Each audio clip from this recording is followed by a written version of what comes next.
Let's begin with a basic explanation of the class trial, so your votes will determine the results. If you can figure out who done it, then only they will receive punishment. But if you pick the wrong one, then I'll punish everyone besides the blackened, and the one that deceived everyone else will graduate. And the killer really is one of us, right? Of course! Okay then. Everyone, close your eyes. And whoever did it, raise your hand. Don't be a goddamn idiot. Why the hell would they raise their hand? Before we move on and start the trial, can I ask a question real quick? What's going on with those pictures? I'd feel awful if they got left out just because they died. Friendship penetrates even death's barrier.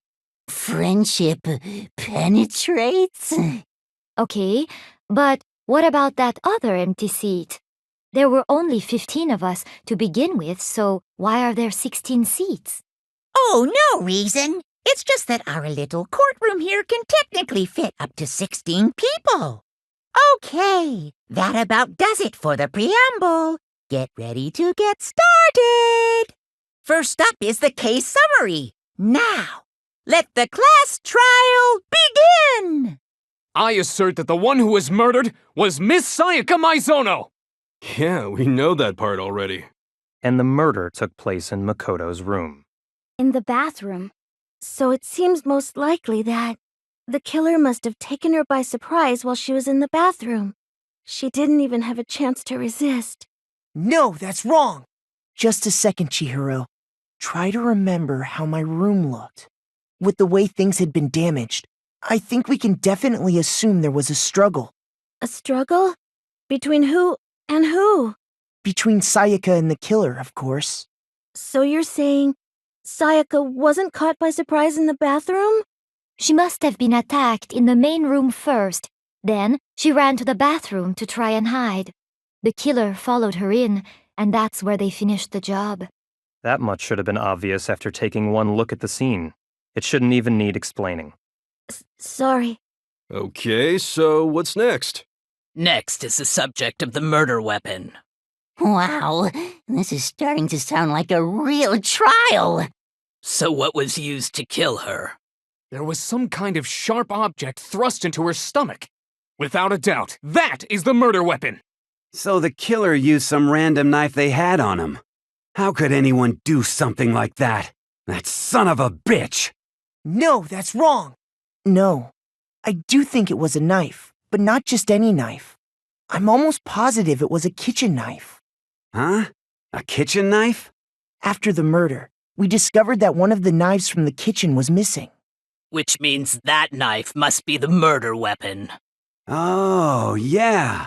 I guess that makes sense. You could sort of see the weapon sticking out of her stomach. And if you look real close, I could totally see that being a kitchen knife. Okay, so the murder weapon was a kitchen knife, but where does that get us? I mean, we all know Makoto killed her, right? That's right. Makoto's room was the scene of the crime. What more proof do you need? Hold on a second. Let's draw our conclusions after we've presented our arguments. Otherwise, what's the point of the trial? Well, we can talk all we want. It's not going to change that conclusion. I don't think that's true at all. I'm sure if we keep at it, something new will reveal itself. You really believe that? So I guess there's no question that the kitchen knife was the murder weapon. But where does that get us? Makoto must have taken it from the kitchen, right? He did it in secret, when nobody was in the dining hall. And then he went and stabbed Sayaka with it. So he really did do it? Yes, then it's been decided. We've reached the end.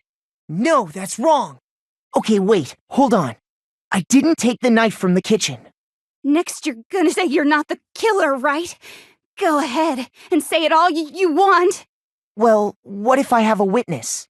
What do you think, Hina? Huh? Remember what you were telling me earlier? Just to be perfectly clear, the knife disappeared while you were in the dining hall, correct? Yeah, that's right. And at any point while you were there, did you ever see me come into the dining hall? No, I don't think so. You don't think so? No, he definitely wasn't there. The knife disappeared while Hina was in the dining hall, but I wasn't there the entire time. In other words, there's no way I could have taken the knife. Okay, then what about this? What if the idiot swimmer girl and Makoto are in on it together, and lying to protect each other? Idiot swimmer girl? Oh, and more importantly, why would I get involved in something like that? Speaking of which, I'd like to ask the bear, if there is an accomplice, do they also become blackened? So you ask, and so I shall answer. Each murder is allowed to have an accomplice, but only the one who does the killing will get to graduate. So in other words, two people can work together, but one of them has no chance of profiting from it. Then there's no way anyone would work together, right? But what if they did work together, and they just didn't know about the rule? Ugh, good grief! Enough already! No, okay? There are no accomplices in this case! Oops, did I say that out loud? Anyway, I didn't go to the dining hall, and I didn't take the knife. So I'm not the killer. Okay, so then, who did take the knife? Hina seems the obvious candidate. After all, she just said she was in the dining hall. No way! I swear it wasn't me! Sure, but can you or anyone else prove that? I can. That's right. Sakura was with me the entire time I was drinking my tea. I hate to have to ask, but just to be sure, Sakura's... Me. Right.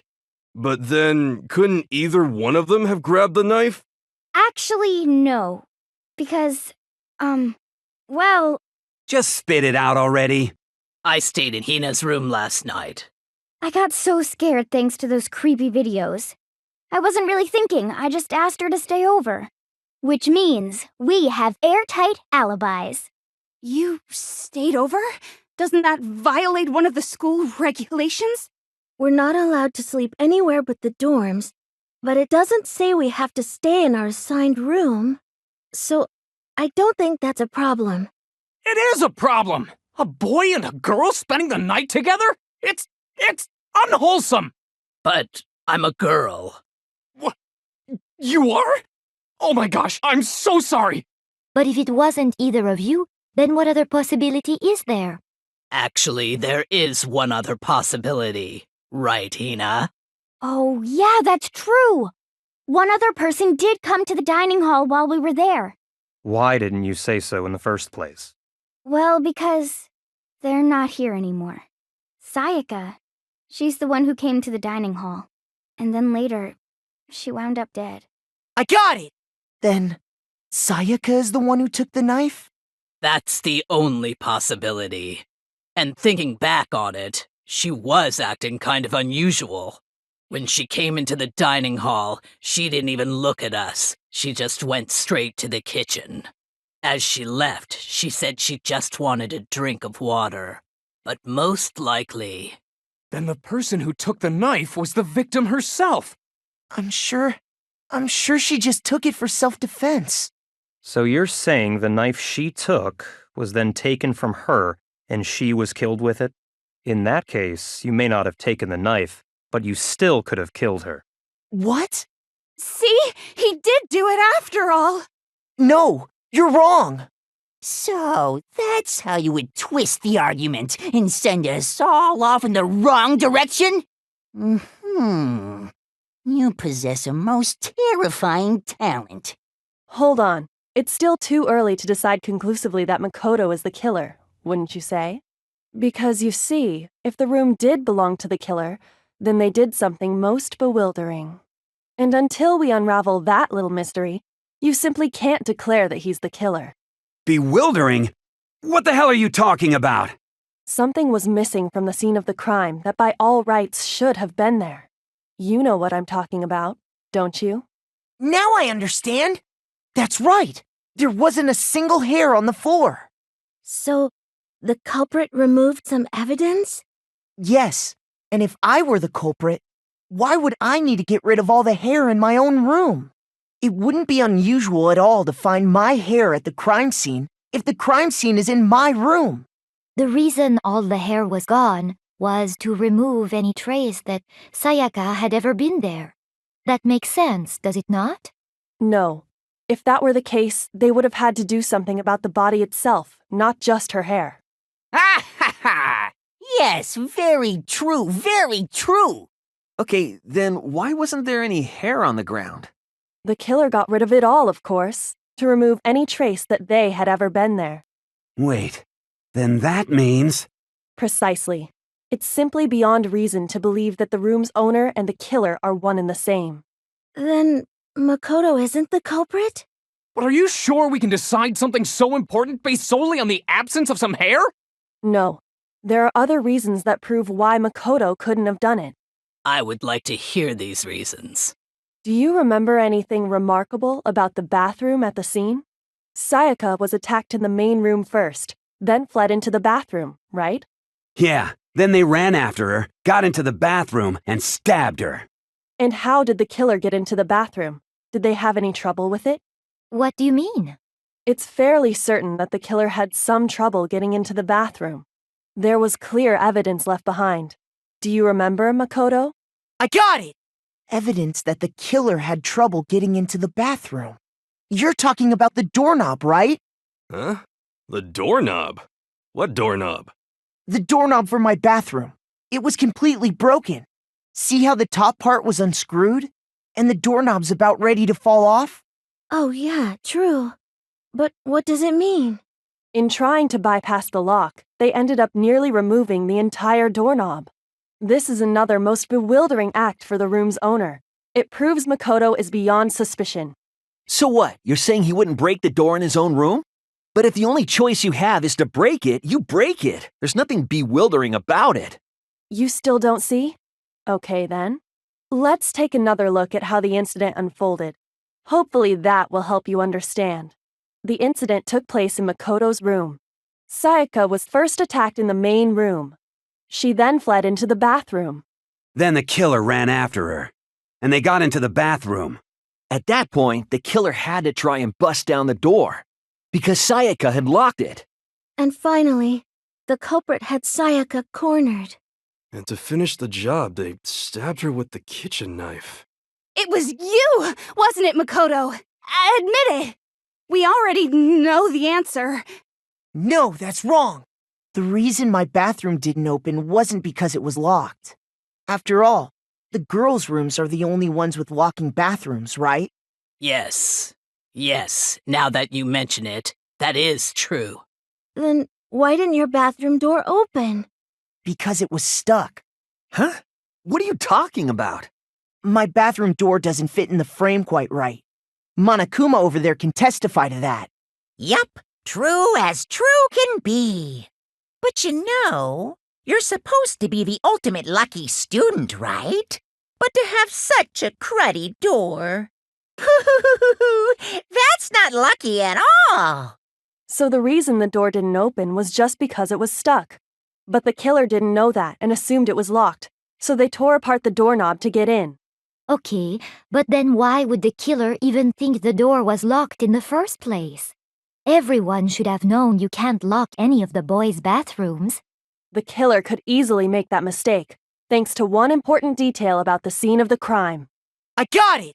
The killer must not have realized that it was my room. What? Are you saying the culprit didn't even know where he was? That's inconceivable! And yet, he's absolutely right. Say what? Well, to be more specific, what the killer didn't know was that Makoto and Sayaka had switched rooms, which is what led to the misunderstanding about the bathroom. If Sayaka had been in her own room, then there would have been a lock on the door, and they would have had to break through. So they had no idea how unnecessary their actions were. Ultimately, we can't know if it came open by force or simply by accident. But the killer must have been considerably confused, with no idea how they actually got the door opened. Regardless, it was a pointless act. Wasting time trying to break down a door that wasn't locked is... Definitely something I wouldn't do, since I would have known exactly why it wasn't opening, right? That is a definite possibility. So the killer would have to be someone who didn't know they'd switched rooms? Then Makoto couldn't have done it. Okay, then who did do it? I'm sorry, but I give up! Quit without saving! But what happens if we can't decide on who we think did it? Well then, why don't we just vote right now? Majority rules! Majority rules? Do you really think that's a good idea?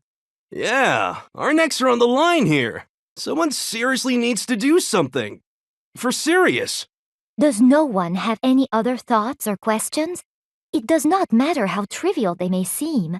Oh, as a matter of fact, I do have one question. Oh, you don't gotta sound so disappointed. It's fine. Just ask your question. Oh yeah. Okay, so, well, I was just wondering, how did the culprit get into Makoto's room in the first place? Yes.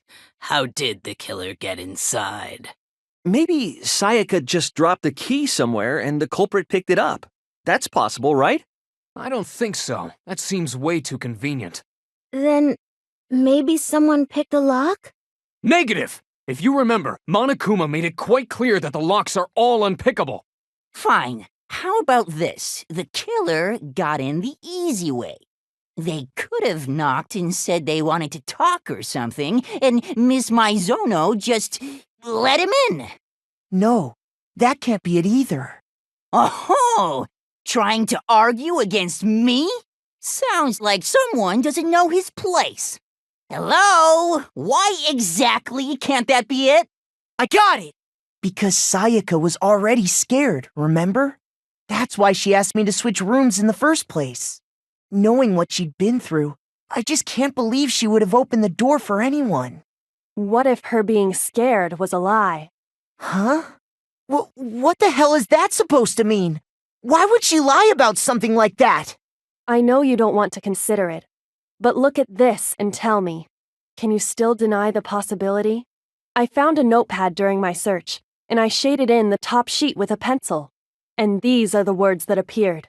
Oh man! I've totally seen people do that on detective shows. When you write, it can leave an imprint. Sketch over the next sheet of paper, and you can see the words. When I saw that, I was like, holy crap! I better make sure I rip the paper out before I use it from now on. It's a pretty old-fashioned technique, but even the classics can be surprisingly useful sometimes. Oh, and I should also mention, I found the notepad on the desk in Makoto's room. Huh? Which means only someone who had been in Makoto's room before the incident could have written it. Then either it was Makoto who lived there, or Sayaka who switched rooms for a single night. So, Makoto, did you write this? No, I didn't. But... Of course you didn't, because the note also bears a perfectly legible signature. Sayaka's signature. But why? Why would she write that? The note was likely her way of getting in touch with a certain someone. She must have slid it under their door to let them know she wanted to meet with them in secret.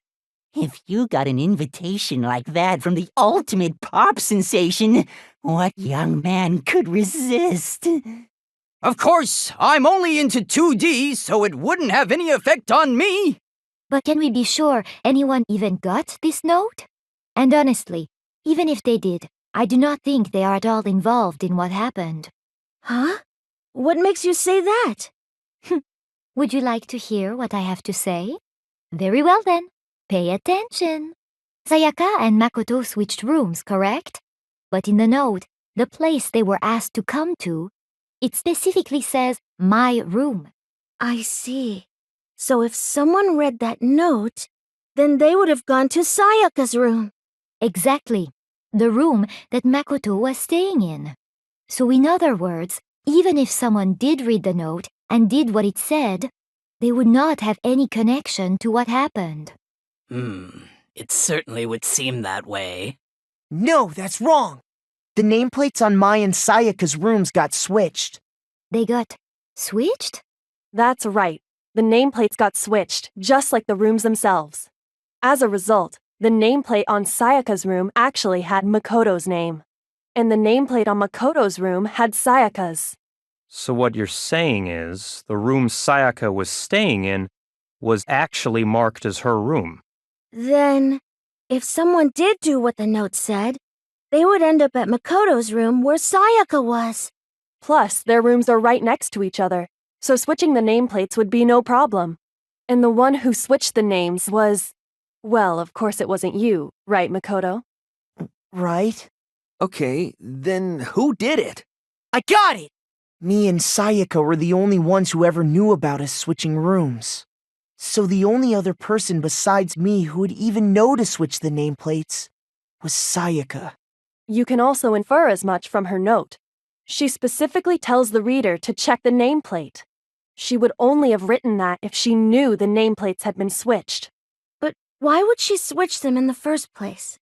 She wanted someone to come to the room she was in, and also hide the fact that it was Makoto's room. What? Inviting someone to your room, but not telling them you'd switched rooms. Why would anyone do that? To understand that, we first need to understand what happened after she invited the person into the room. That's where the answer lies. What happened then was probably whoever she invited over came in and attacked her. We figured it out! We know who did it! Whoever she invited over is the culprit! But we still don't know who it is, you goddamn idiot! Sayaka fought with her killer there in the room, yes? Perhaps the answer to our previous question lies in that initial struggle. Yes, I think you're right. Then... we just have to figure out what happened during the fight, right? That reminds me. There was a replica sword at the murder scene. Was that perhaps used during the fight? Oh yeah, what's the deal with that sword? Sayaka suggested I should hold on to it. I thought it might come in handy if I had to defend myself. It seems pretty likely that the killer used it to break Sayaka's right wrist. How the hell could you possibly know that's what broke her wrist? I got it! All you have to do is take a good look at her broken wrist, and it should become pretty clear. Right there where her wrist is all swollen. There's something glittery there. See? Is that gold? It sure is. Specifically, the gold coating from the replica sword. You barely have to touch that stuff, and it'll stick right to you. And there's some on her wrist because... I got it! Because she got hit with the sword, right there on her wrist! I see. And so the truth draws ever closer. All right, then it's about time to solve this mystery. When the fighting broke out, the culprit grabbed the sword, and that's when the first blow was dealt. A sword-based sneak attack! And that's what broke Miss Mizono's wrist. So she tried to fight back. She grabbed the kitchen knife she had hidden away. But then the culprit took that from her too. And they killed her with it. And that's exactly what happened. No, that's wrong. Actually, no. I don't think the fight started with the sword. Huh? Why not? Because the sword's sheath had been scratched. See? There's a gash in it. Like someone cut into it with something sharp. Something sharp? You mean like the kitchen knife? That was the only sharp thing found at the scene. Stop jumping ahead! Slow down and explain it so I get what the hell's going on. If the sword was used first, there wouldn't be any explanation for the scratch on the sheath. If you were going to attack with the sword, you'd take it out of the sheath first, right? That's true. With the sheath on, it'd be heavy and bulky and useless as shit. Okay, so how did the sheath get damaged?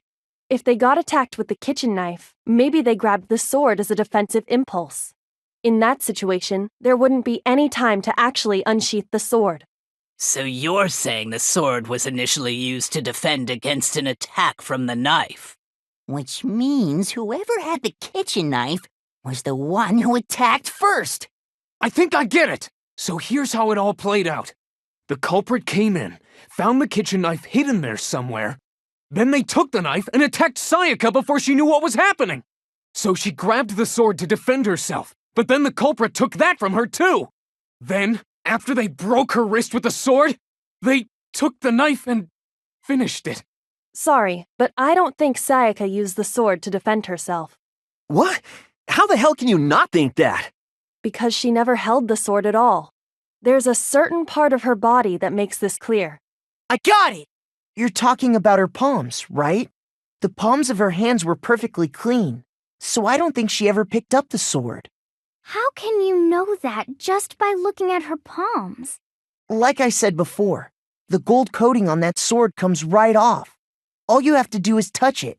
In fact, if you look, you'll notice that a lot of the gold has already come off the handle. It's safe to assume that's because whoever used the sword got some of it on their hands. There's really no way she could have picked it up and come away completely clean.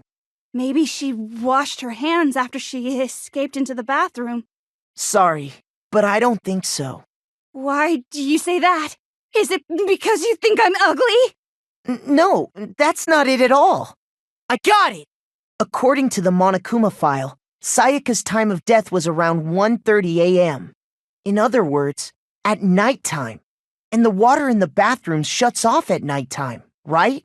Oh, I didn't know that. Actually, I haven't taken a shower here yet. Oh, my. You're no different. You smell like a big, fat, ugly donkey. I'm not sure whether to take that as an insult or a compliment. An insult, obviously.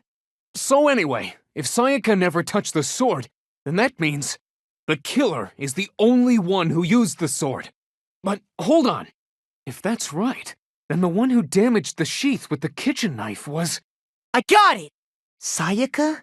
She had the kitchen knife? But we already said that the attack started with... The person with the knife attacked first, and the sword was used as an impromptu defense. Then the one who attacked first was... Sayaka? Now do you understand? She wasn't a blameless victim in this.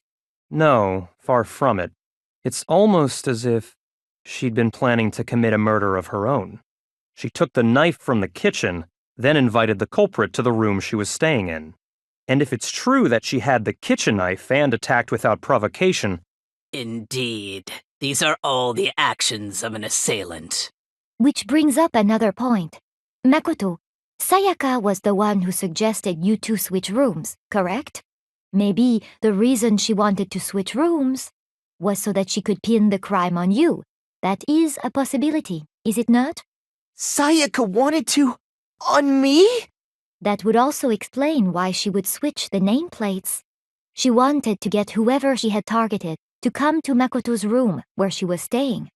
And by committing the murder there, instead of her room, that would implicate Makoto.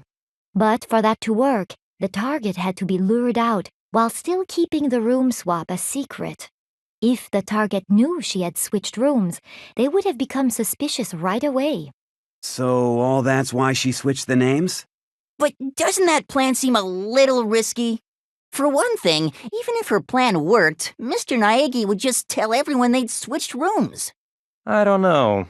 I'm not sure our soft-hearted Makoto is capable of that kind of cutthroat behavior. I'm sure Sayaka realized the same thing, which is why out of all of us, she asked him to switch rooms. Plus, she was the ultimate pop sensation. A totally forgettable kid. Or a national superstar. Who are you more likely to believe? Wait, then you're saying she had this all planned out? Holy shit! But in the end, her plan backfired. She launched her attack with the knife, then found herself under attack in turn. That must be when her wrist got broken, and she was forced to drop the knife. The tables were suddenly turned on her, and she died at the hands of the one she'd planned to murder. Just hold on! That can't be true! Because... Hey! You guys have totally derailed the argument! You're being super boring right now. Come on, hurry up and decide who did it! Wouldn't it be awful if I had to punish you all just because you ran out of time? Oh yeah, we gotta decide who we think did it. Makoto, right now you just need to concentrate on figuring out the answer to this mystery. If we can't uncover who murdered Sayaka, it's over for all of us. It's easy just to say, hey, decide who did it. But there just aren't any more clues, right? Very well. Then let's review all the clues we've found up to this point one more time. Do we really have time for all that? Die! Die! If we don't do something, we're all gonna die! No, that's wrong. There still might be one clue left. Sayaka's dying message. Dining? Wait, what did you say? The dying message. She wrote something on the wall behind her, remember? 11037. Written in her own blood. There must be a clue about the killer hidden in there. Well, before we get too far into that, I need to ask, can we really be sure that Sayaka is the one who wrote it? I got it! Her left index finger had blood on it. That could only be because she used that finger to write the message. I see. She broke her right wrist during the fight, so she'd have to use her left hand to write. Sure, I think we can all agree Sayaka wrote it. But still, what the heck do those numbers mean? 11037? Hey, Chihiro, you're a computer nerd or whatever, right? You should know all about numbers and shit. No, that's not... Yes, I'm a programmer, but I don't see any kind of meaning in these numbers. Of course. It's because they're not numbers. Oh, yeah, it looks like... Huh? What? What? No, it's just, look at the numbers, assuming they're not numbers. Don't these first two, 1-1, look less like two numbers and more like one letter? Ah, you're right. The connecting line is barely there, so I assumed it was 1-1, but looking at it now, you could also read it as an N. Whoa, you might have finally just said something worth a shit. Our little gray cells are really getting excited now. But even if that really is an N, N037, doesn't make any more sense than before. Rotate the image 180 degrees. Oh my god. Now I see. She wrote down the killer's name. Huh? You just shot past the clue part and right on to who did it. So, whose name did she write? Here's my answer. The key to solving this mystery was simply to rotate the writing 180 degrees. If you turn the message around, it becomes the letters L-E-O-N. L-E-O-N, or more accurately, Leon. What? What the hell are you talking about? It's just a coincidence. It's just a bunch of random squiggles that happen to look like my name. No, it's not random at all. She wrote that message on the wall behind her as she was leaning up against it. In that position, she couldn't move to write normally, and had to write upside down, as it were. And as a result, when you look at it standing in front of her, it ends up getting flipped. Try it for yourself if you want. Write something sitting like her, and the letters will be inverted. That sounds like one hell of a stretch to me. I'm the killer? You can't just go and say shit like that. If you're not the killer, then why did you try to destroy the evidence? Huh? You know what I'm talking about, right, Makoto? The evidence Leon tried to get rid of? I got it! You mean the burnt shirt piece I found laying on the ground by the incinerator, right? As the killer stabbed Sayaka, they must have gotten some of her blood on them. And to dispose of the shirt covered in the victim's blood, they threw it into the incinerator. But one piece burned off and got left behind. And the killer didn't notice. If they had, they most certainly would have panicked. Isn't that right, Leon? What? But is one scrap of fabric enough to conclude that Leon is guilty? Yeah, I mean, Leon's not the only one wearing a white button-up. That's right. There are plenty of other people here with shirts like mine. With just that one little charred piece, there's no way you can say for sure who it belongs to. You're right. That alone isn't enough. But there are some other points that may reveal the truth. Are you finally starting to understand? The answers to all the riddles are right here. Yeah, I think so. I got it! If we look closely at how the shirt was disposed of, we should be able to figure out who the killer is. Oh yeah, that's a good point. I think I know what you're gonna say.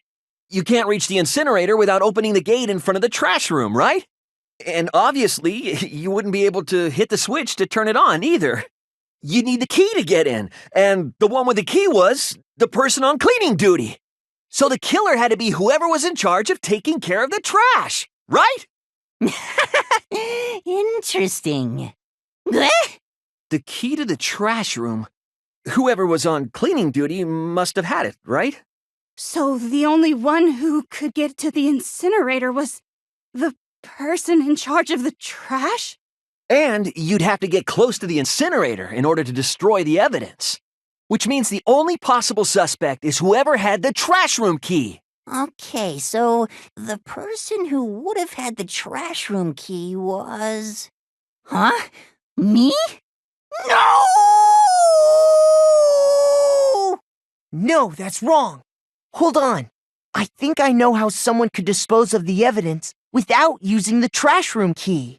But if you can't get past the gate, you couldn't possibly turn on the incinerator, could you? Yes, you could. If you used this. What is it, some kind of glass ball? It's busted to hell. Actually, it was supposed to be a crystal ball, but, But how would you use it? I got it! The killer simply took aim at the incinerator switch and threw the ball through a gap in the gate. All they had to do was hit that switch, and the incinerator would come to life. Someone threw a gap in the gate? Remember what you said before, Hifumi? Hifumi had the key, so the only way the incinerator could have been turned on without his knowledge was because the killer was able to hit the switch without opening the gate. Once they'd gotten the incinerator going, all they had to do was ball up the shirt and toss it in. Hey, come on! What the hell is this? All you have to do is look at the scene to know that the killer never actually went inside the trash room. The shards of broken glass, the incinerator left running, the piece of shirt that escaped the fire. If the killer had been on cleaning duty, the evidence would have been taken care of much more thoroughly. Wait, no, just hold on. But the distance from the gate to the incinerator has to be at least 30 feet, right? The pinpoint accuracy you'd need to throw a glass ball that far and hit something that small. Could someone really do that? That's right. There's no way. It'd be impossible. Difficult, absolutely. Impossible? I don't think so. Because the killer is... I got it! Because the killer is the ultimate baseball star. Isn't that right, Leon? Do you have any idea how stupid you sound right now? A target 30 feet away would surely be little challenge for the ultimate baseball star. You can't be serious. I'm not the killer! These goddamn shifter brains have got it all wrong, I'm telling you! You still won't admit it? Okay then. Makoto, go ahead and review the incident one more time to make his crime perfectly clear. And with that, we can end this. Listen to me! What the hell do you mean, end this? Say what you want, Leon. But all the questions have been answered, and the truth has been revealed. Now here's what happened. The killer is... you! I think I'd better take one more look back at the case from the beginning. Last night, the killer went to the room Sayaka was in. In other words, my room. From what we can tell, Sayaka invited that person there intending to kill them. She attacked them with the knife she'd taken from the kitchen earlier. But then something happened that she wasn't prepared for. They grabbed the fake sword I put in my room and fought back. During the struggle, a strike from the sword broke Sayaka's right wrist. And that's when she lost her grip on the kitchen knife. Finding herself cornered, Sayaka panicked and ran into the bathroom. The killer went after her, but couldn't get the bathroom door open. What they didn't know was that my bathroom door got stuck easily, and there was a trick to opening it. Sayaka knew about that because I told her, but of course the killer had no way of knowing. So instead, the killer forced the door open, took the kitchen knife, and stabbed Sayaka. But with what strength she had remaining, Sayaka left a dying message. To keep the killer from noticing, she wrote it on the wall behind her. And with that, all her strength was gone. With Sayaka dead, the killer quickly began destroying the evidence. First, they took off their shirt, which was covered in their victim's blood. Then they took a lint roller in my room and cleaned up the entire area. They wanted to make sure they got rid of any trace they'd ever been there. Afterwards, the killer headed to the trash room to destroy their bloody shirt. They tried to burn the shirt using the incinerator there. but the trash room was blocked off by an especially sturdy gate, preventing access to the incinerator. So they came up with a plan to use Hiro's crystal ball, which he'd left in the laundry room. The killer managed to throw the ball through the gap in the gate and hit the incinerator switch. For any normal person, that'd be an impossible throw, but the killer had the confidence to take a shot. And that's because the killer was the ultimate baseball star. The crystal ball, thrown with absolute precision, hit the switch on the incinerator, which then quickly roared to life. Having destroyed the final piece of evidence, they left the area with, I imagine, a sigh of relief. But there was one thing they missed. Part of the shirt they'd thrown into the fire burnt away and fell out of the incinerator. The killer didn't notice this, and so left behind a piece of indisputable evidence. Isn't that right, Leon? It would appear that Hiro simply forgot his crystal ball in the laundry room. You went there to try and wash the blood out of your shirt, and that's where you saw it, right? Seeing the ball, you thought of a way to take care of everything. So, Leon, do you object to anything that's been said? Do I object? Hell yes, I object! Of course I do! I object! I mean, all of this is just a bunch of stupid theories. You need evidence! Where's the evidence? Without evidence, it's all bullshit. It's bullshit and I refuse to acknowledge it. Well then, I guess this is as good a time as any to present the evidence that proves you did it. Makoto, I believe you're in possession of that evidence. When the killer removed the screws from the doorknob, they didn't use anything from your room to do it. Instead, they must have used something that belonged to them. I refuse to acknowledge you. You're stupid. Stupid.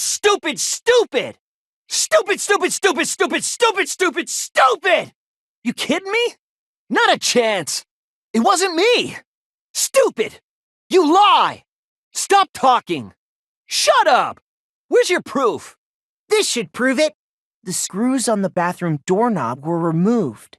I wonder what kind of tool the killer used to remove them. I mean, it had to be a screwdriver, right? Oh yeah, I'm pretty sure the toolkits we got each had one inside. Then that must be what he used. There aren't any other tools anywhere. But the toolkit in my room had clearly never been used. That's because the culprit didn't know it was your room. They thought they were in Sayaka's room. Only the boys got toolkits, so the killer naturally assumed there wouldn't be one in there. Okay, then whose toolkit did the killer use? Stupid! It had to be their very own toolkit. Stupid! Leon, would you mind showing us your toolkit? If I'm right about this, then the screwdriver will show some evidence of being used. Stupid! Huh? And if you say you used it for something else, you'll have to explain exactly when, where, and why. And let me say this right now. I lost it isn't an excuse at this point. Stupid! So, you have no rebuttal? Then it would seem we are finished here. Looks like you've reached your verdict. Then are we ready to cast our votes? You all have a lever in front of you. Use it to make your selection. Oh, just to remind you all, make triple sure you vote for someone. You wouldn't want to be punished for something so minor, right? Okay, then let's get excited! Who will be chosen as the blackened? Will you make the right choice or the dreadfully wrong one? What's it gonna be? What's it gonna be?